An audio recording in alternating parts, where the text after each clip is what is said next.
दुरूद शरीफ पढ़ने की सआदत हासिल करें।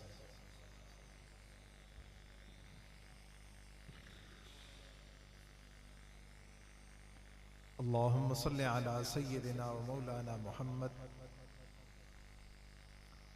व अला आलि मुहम्मद कमा सल्लैता अला इब्राहीम व अला आलि इब्राहीम इन्नका हमीदुम मजीद। अल्लाहुम्मा बारिक अला मुहम्मद व अला आलि मुहम्मद कमा बारकता अला इब्राहीम व अला आलि इब्राहीम इन्नका हमीदुम मजीद।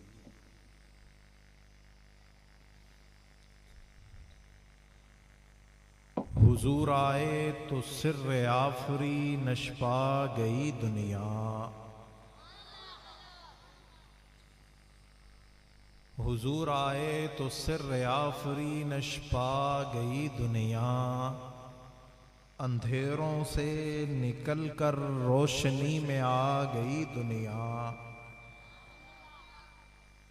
सुते चेहरों से जंग उतरा, बुझे चेहरों पे नूर आया।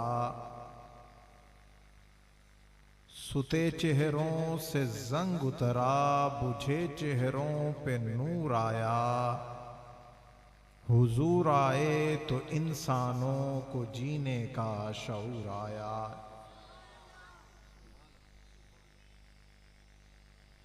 सब नबी अच्छे, खलील अच्छा, कलीम अच्छा है।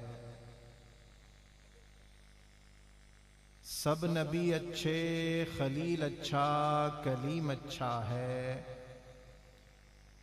लेकिन उन सब में वो मक्का का यतीम अच्छा है। खौफ व दहशत की अलामत था जहां का माजी। खौफ व दहशत की अलामत था जहां का माजी। मरहबा आप जो आए हैं तो अब हाल अच्छा है। लोग कहते हैं कि चांद है बहुत हसीन। लोग कहते हैं कि चांद है बहुत हसीन, और चांद ये कहता है कि मोहम्मद का जमाल अच्छा है। अबू बकर उमर उस्मान व हैदर हैं प्यारे। अबू बकर उमर उस्मान व हैदर हैं प्यारे। ये मेरे मोहम्मद का कमाया हुआ माल अच्छा है। सामईन ज़ी वक़ार, मुअज़्ज़ज़ीन इलाका, हाज़रीन मजलिस, जहां तक मेरी आवाज पहुंच रही है, सुनने वाली मेरी इस्लामी माओं, बहनों, बेटियों, अल्लाह रब्बुल इज़्ज़त के फजलो करम से आप हजरात के इलाका में आपसे मुलाकात करने का, आपसे गुफ्तगू करने का मौका मिला है। दुआ है खालिक लम यज़ल हक सच कहने की तौफीक अता फरमाए, और हक सच कहने के बाद हम सबको उस पर अमल पैरा होने की भी तौफीक अता फरमाए। सामीन ज़ी वक़ार, रब्बुल आलमीन का मुझ पर फजल और करम है कि रब्बुल आलमीन ने मुझे और आपको एक खूबसूरत, हसीनो जमील चेहरे और जिंदगी के साथ इस दुनिया में भेजा है। और रब्बुल आलमीन ने जिसकी खूबसूरती के लिए कुरान पाक में कसमें भी उठाई हैं, वत्तीन वज़्ज़ैतून वतूर सीनीन वहाज़ल बलदिल अमीन लक़द ख़लक़नल इंसान फ़ी अहसनि तक़वीम। अल्लाह रब्बुल इज़्ज़त का बड़ा फजल और बड़ा करम है कि उसकी कई हजार मखलूक़ात में से अल्लाह रब्बुल इज़्ज़त ने मेरे और आपके लिए जो फैसला किया वो हजरत इंसान का किया। और अल्लाह का ये एहसान, अल्लाह का ये फजल, अगर मैं किसी जानवर से पूछूं कि बता तुझे 4 पांव वाला जानवर क्यों बना दिया गया, अगर मैं किसी दरिंदे से पूछूं कि बताओ आपको जंगल पे रहने के लिए मजबूर किसने कर दिया, अगर मैं परिंदों से पूछूं कि आप अपना आगोशा, अपना घर और घोंसला दरख्तों पर बनाने पर ही क्यों मजबूर हो गए, अगर जमीन पे रेंगने वाले मैं इन कीड़े मकोड़ों से पूछूं कि बता तेरा यहां पर रहने की वजह क्या है, तो जवाब एक ही है कि मेरे लिए रब का अमर यही था कि मैंने समंदर की गहराई में रहना है, मुझे समंदर की मखलूक बना दिया गया। जवाब एक ही है कि मेरे लिए रब का अमर यही था कि मुझे फिजा में रहना है, मैंने अपना घर दरख्तों में ही बना लिया। मेरे लिए रब का हुक्म यही था कि मुझे जंगलों में दरिंदा बन के रहना है, मैं यूं ही जिंदगी गुजार रहा हूं। फिर मैं अपने आप से सवाल करता हूं, ए हजरत इंसान तू बता, ए खूबसूरत जिस्म वाले आप बताइए कि आपको इंसान बनाया गया, जिस इंसान की तख्लीक के मुताल्लिक रब्बुल आलमीन सूरत 3 में 5 कसमें उठा रहा है कि जिसकी तख्लीक को रब सबसे बेहतरीन तख्लीक कह रहा है।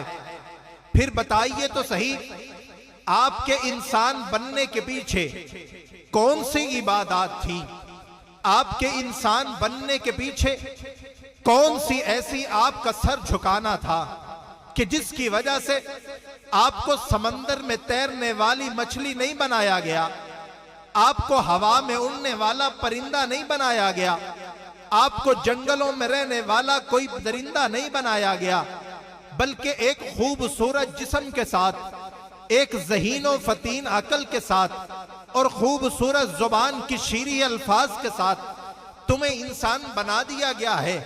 तो इसके पीछे मुझे अगर कोई वजह नजर आती है तो वजह तो है ही कोई नहीं, बल्कि रब का करम नजर आता है। क्या नजर आता है भाई? अगर कुछ है तो वो सिर्फ मेरे रब का करम है, मेरे रब का फजल है। फिर इस वक्त इस दुनिया में 7 अरब के करीब इंसान आबाद है। इन 7 अरब में वो इंसान भी आबाद है जो मेरे इलाका में, जो मेरे शहर में रहते हैं, लेकिन वो खुदा को नहीं मानते, जो मेरे शहर में रहते लेकिन वो नबी को आखिरी नबी नहीं मानते, वो मोहम्मदुर रसूलुल्लाह का कलमा नहीं पढ़ते, वो मेरे शहर में रहते, अपने हाथ से पत्थरों के बुत बनाकर उनके सामने सर को झुकाते, वो मेरे शहर में रहते, लेकिन वो अपने आप को ईसाई मजहब का इख्तियार करते, वो मेरे शहर में रहते, लेकिन वो अपने आप को सिख कहलाते। रब्बा तेरा शुक्र है, तूने इंसान भी बनाया और इंसान बनाने के बाद 7 अरब इंसानों में से आपने ऐसा इंसान नहीं बनाया जो अपने हाथ से पत्थर को बनाकर पत्थर के सामने सर को झुकाता हो। रब्बा तेरा शुक्र है, तूने इंसान भी बनाया और अपने दर पे आने वाला भी बनाया, वरना इंसान तो बन गए।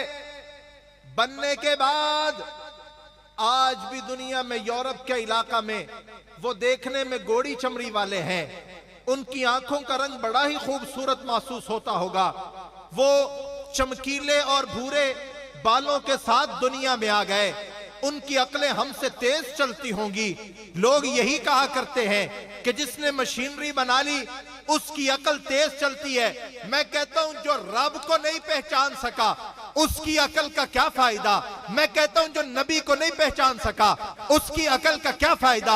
मैं कहता हूं सरकार का क्या फायदा जो सरकारे दो आलम को न पहचान सका। उस मुल्क का क्या फायदा जो मुल्कों के जहां को न पहचान सका। उस रियासत का क्या फायदा जो मदीना की रियासत वाले को न पहचान सका। उस मुल्क की तरक्की का क्या फायदा जो मदीना की तरक्की को न पहचान सका। जानने वाला पहचानने वाला वही है। तन पे लिबास कम होगा, जुबान पे खाने के लुक्मे कम जा रहे होंगे, सीने पे पहनने को कपड़े कम आ रहे होंगे, खाने को लुक्मों की तादाद कम होगी, लेकिन रब का नाम लेकर कभी पहाड़ों में, कभी सहराओं में, कभी दरिंदों के आगे, कभी जजीरों के आगे रब के नाम के लिए बढ़ भी रहे होंगे, पैगाम को पहुंचा भी रहे होंगे। कभी उनका नाम अफगानिस्तान में तालिबान लेकर पुकारा जाएगा, कभी उनका नाम फलस्तीन वालों का नाम लेकर पुकारा जाएगा। रब के नाम के लिए, रब के इलाह के लिए बच्चों की कुर्बानी दी जा सकती है, रब के नाम के लिए घर की कुर्बानी दी जा सकती है, लेकिन रब्बे मोहम्मद के लिए, रब्बे मोहम्मद की इज्जत के लिए, रब्बे मोहम्मद की इज्जत और आबरू के लिए सौदेबाजी नहीं की जा सकती। किबला अव्वल हो उसका तहफ्फुज भी मेरी जिम्मेदारी है। मोहम्मद रसूलुल्लाह की इज्जत हो उसका तहफ्फुज भी मेरी जिम्मेदारी है। हबशे का काला बिलाल हो उसकी इज्जत की जिम्मेदारी भी मेरी जिम्मेदारी। नारे तकबीर, नारे तकबीर, शाने मोहम्मद मुस्तफा, अजमत सहाबा, नारे तकबीर। सामईन वकार, अल्लाह का एहसान और अल्लाह का फजल है कि अल्लाह ने मुझे और आपको इंसान बनाया। इंसान बनाने के बाद हमें मुसलमान बनाया, मुसलमान बनाने के बाद हुजूर का उम्मती बनाया, हुजूर के उम्मती के बाद हमें पाकिस्तानी बनाया।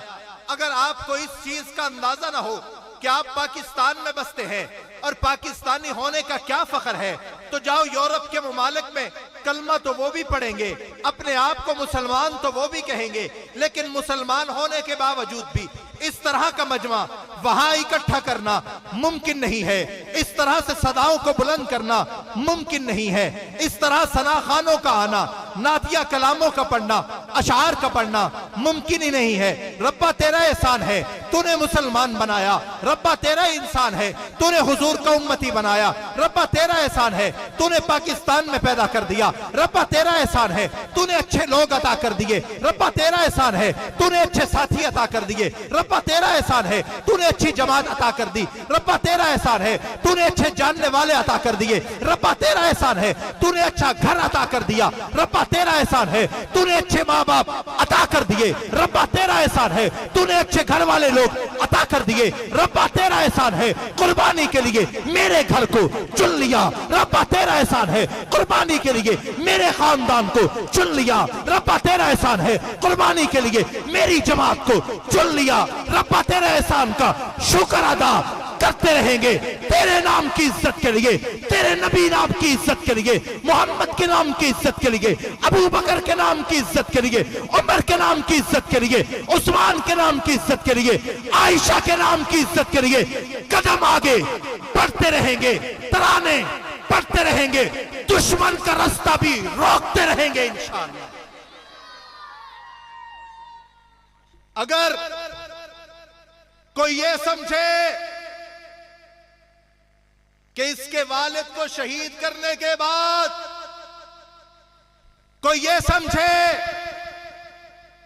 कि इसके ताया अहमद मदनी को कराची में शहीद करने के बाद, कोई ये समझे कि कराची में दो तायाजाद भाइयों के शहीद हो जाने के बाद, कोई ये समझे चच्चा की 8 साल की जबरी गुमशुदगी के बाद हम अपने मौक़िफ़ से पीछे हट जाएंगे, तेरे ज़हन की भूल होगी, मर भी जाएंगे, कट भी जाएंगे, अपनी औलाद का आखिरी बच्चा, आखिरी नस्ल का टुकड़ा कुर्बान भी कर दिया जाएगा। ना आयशा की इज्जत पे कोई आंच आने देंगे, न बिलाल हबशी की इज्जत पे कोई आंच आने देंगे। वो परवाने मोहम्मद के, मैं परवाना सहाबा का। वो दीवाने मोहम्मद के, मैं दीवाना सहाबा का। बात एक ही है, अगर सहाबा ने अपना सब कुछ मोहम्मद पे कुर्बान कर दिया था, मैं भी अपना सब कुछ हबशे के काले बिलाल पे कुर्बान कर जाऊंगा। नारे तकबीर, शाने सहाबा, अम्मी आयशा सिद्दीका, अम्मी आयशा सिद्दीका, नारे तकबीर। हो मेरे माँ बाप कुर्बान आयशा के नाम पर, इससे बड़ी अजमत कहां है जहान में। सामईन ज़ी वक़ार, मरना उसने भी है जो अपने दिल के आर्जे में मर जाएगा। मरना उसने भी है जो अपनी शुगर के मर्ज को लेकर इस दुनिया से चला जाएगा। मरना उसने भी है जो अपने गुर्दों की बीमारी को लेकर इस दुनिया से चला जाएगा। अगर जिंदगी का इख्तिताम मौत है, हम मौत पर शहादत को तरजीह देने वाले हैं। हम मौत पर आयशा के नाम पे मर जाने को तरजीह देने वाले हैं। आयशा के नाम पर अगर हक नवाज कुर्बानी दे सकता है, आयशा की इज्जत पर अगर 26 साल का नौजवान इसारुल कासमी कुर्बानी दे सकता है, अगर आयशा की तहफ्फुज पर ज़ियाउर रहमान अपना चमकता चेहरा कुर्बान कर सकता है, अगर आयशा के नाम पर आजम तारक अपने जिस्म पर 45 गोलियां सजा सकता है, गाजी हक नवाज फंदे पे लटक सकता है। बात एक ही है, आयशा का तहफ्फुज होगा, दुपट्टे का तहफ्फुज होगा, जुल्फों के किनारों का तहफ्फुज होगा, फरमान का तहफ्फुज होगा। वजह एक ही है, आयशा मेरे नबी की ज़ौजा है। सामईन ज़ी वक़ार, सैयदा आयशा सिद्दीक़ा रज़ी अल्लाह ताला अन्हा मां आपकी भी है, मां मेरी भी है, लेकिन जो मां के काम ज्यादा आ जाए, पता तो तब चले जब मां ये कहे ये मेरा बेटा है। आपके लिए सैयदा आयशा का तहफ्फुज करना कुरान की रूह से जरूरी है। आपके लिए सैयदा आयशा का तहफ्फुज करना नबी के फरमान की वजह से जरूरी है। आप नबी के फरमान की वजह से सैयदा आयशा का तहफ्फुज करेंगे, मैं भी नबी के फरमान की वजह से सैयदा आयशा का तहफ्फुज करूंगा। आप रब के कुरान की वजह से सैयदा आयशा का तहफ्फुज करेंगे, मैं भी रब के कुरान की वजह से आयशा का तहफ्फुज करूंगा। बात यह है, तुझ में और मुझ में फर्क है। मेरे बाप को लेके आने वाली, मेरे बाप को दुनिया से ले जाने वाली आयशा है। तुझ पे एक हक है, मुझ पे दोहरे हक है। सामईन ज़ी वक़ार, फलस्तीन के मुसलमान आज इस वक्त में अपनी कुर्बानी देकर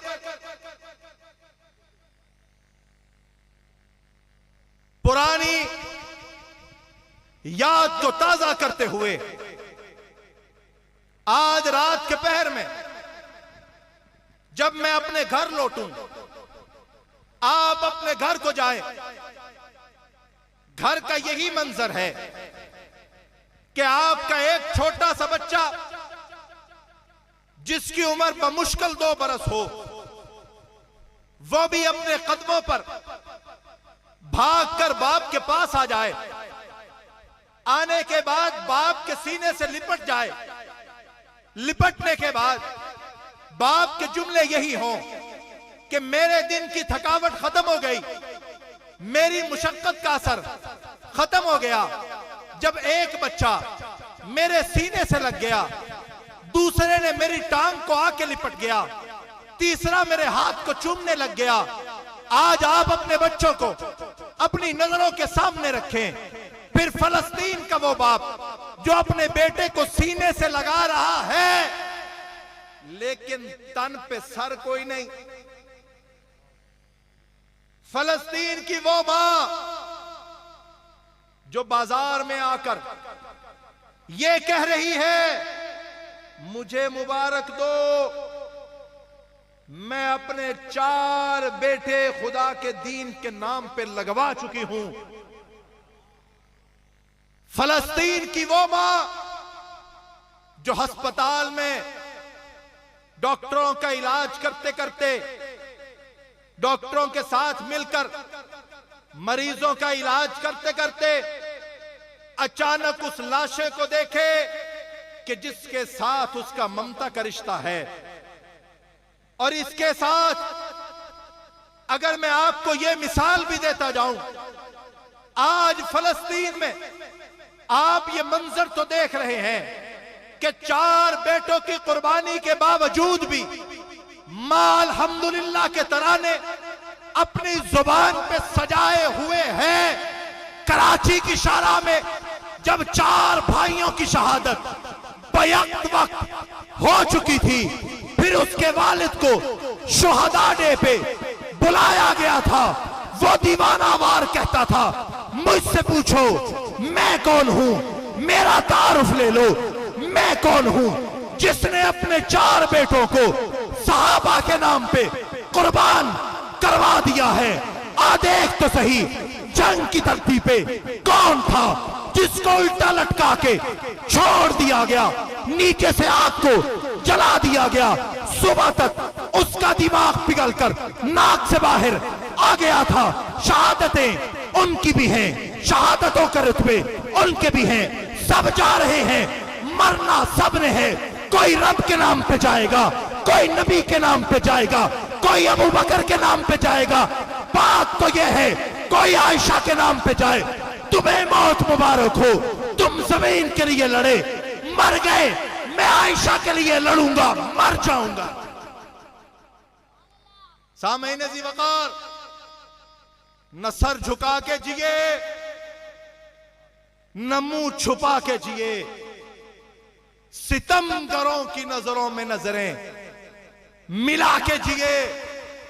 राह जिंदगी में 4 दिन कम जिए तो क्या हुआ, हम साथ उनके थे जो मशाले जला के जिए। सामईन ज़ी-वक़ार, जिंदगी की हैसियत क्या है? एक हादसा। जिंदगी की हैसियत क्या है? एक हार्ट अटैक। जिंदगी की हैसियत क्या है? एक रोड का हादसा, किसी बिजली के करंट को लग जाना, किसी कंटेनर के हादसे का शिकार हो जाना।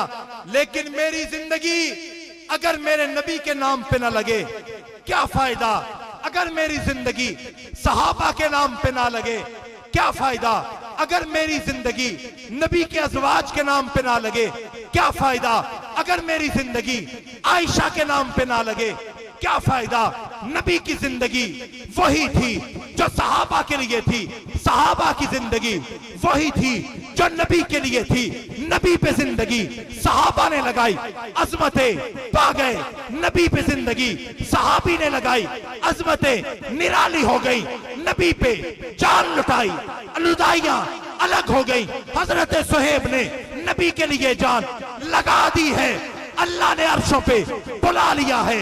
हजरत हंजला ने नबी के लिए जान लगा दी है, फरिश्तों ने गुस्ल दे दिया है। बिलाल नबी के लिए कोड़े खा रहा है, अल्लाह ने इज्जतें दे दी है। खब्बाब नबी के लिए मारे खा रहा है, अल्लाह ने इज्जत दे दी है। झंगवी भी सहाबा के लिए मार खा रहा है, अल्लाह ने इज्जत दे दी है। सामईन ज़ी-वक़ार, मैं आखिर में आपसे यह दरखास्त करना चाहूंगा,